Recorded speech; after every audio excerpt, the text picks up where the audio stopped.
Il y a un phénomène qui commence à faire du bruit, un phénomène qui commence à faire réagir un peu les imams. C'est le fait que bon nombre de jeunes arabes commencent à quitter l'islam. Et ce n'est pas quelque chose d'étonnant, et ce n'est pas quelque chose de nouveau, bien sûr, mais on se demande pourquoi. La raison est très simple. Ils commencent à découvrir que la tradition, la culture dans laquelle ils se trouvent, ce n'est pas quelque chose de divin. Donc, qu'est-ce qu'ils font? Il y a deux solutions qui s'opposent directement à la personne. Soit tu quittes tout simplement la tradition, parce que bon nombre de personnes croient qu'ils quittent l'islam, mais non, ce n'est pas l'islam, c'est la tradition. La tradition sunnite ou chiite, c'est une tradition qui, soit vous le quittez et on vous donne le nom auquel les imams choisissent, à savoir soit coraniste, soit athée, soit tout ce qu'ils veulent, mais soit vous le quittez, soit c'est l'abrutissement.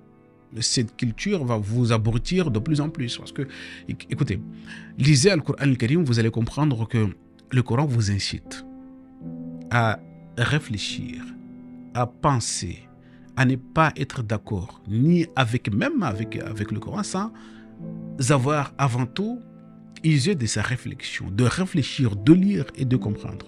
Si tu n'es pas d'accord avec, ne le suis pas. C'est ça, c'est le discours coranique. Le discours coranique vous incite à réfléchir de plus en plus. Tu n'es pas d'accord, tu n'es pas obligé. Mais il faut quand même user de ce que tu as comme esprit, comme outil de réflexion pour réfléchir davantage. C'est ce qui ne permet pas la tradition.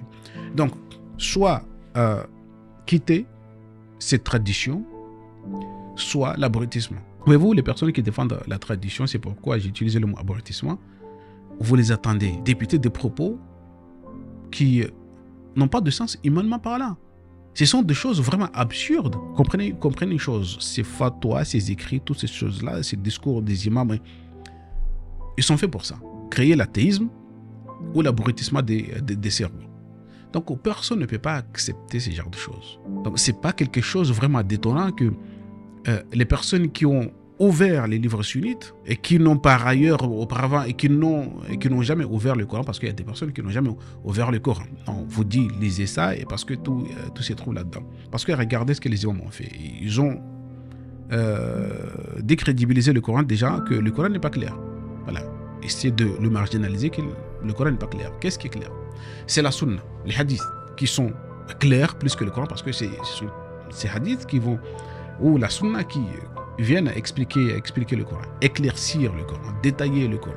Donc, mais regardez, je vous donne comme un exemple ces livres. C'est Sharh Sunna, l'explication de la Sunna. Il est écrit par qui à la base? Par Imam Al-Hassan ibn Ali al-Barbahari. Ok, c'est lui qui a écrit le livre à la base, à expliquer la Sunna. Ce qui est bizarre, c'est que c'est Sunna qui va expliquer le Coran n'est pas aussi clair, donc il a besoin d'être expliqué par des savants. Donc lui, il a expliqué la Sunna. Et qu'est-ce qu'a fait aussi Imam Ibn al-Fawzan? Il va expliquer les explications de al-Barbahari. Ce qui veut dire que ni la Sunna n'est pas claire, ni les explications des savants qui ont expliqué la Sunna ne sont pas claires. Donc, il faut que d'autres savants viennent expliquer des explications de la Sunna. C'est vraiment une foutage de gueule pour ne pas être impoli.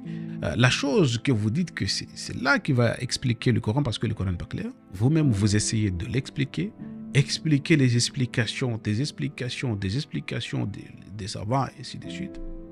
Et là, vous essayez toujours de le défendre. Et vous vous demandez, ils se demandent pourquoi de plus en plus de jeunes quittent l'islam.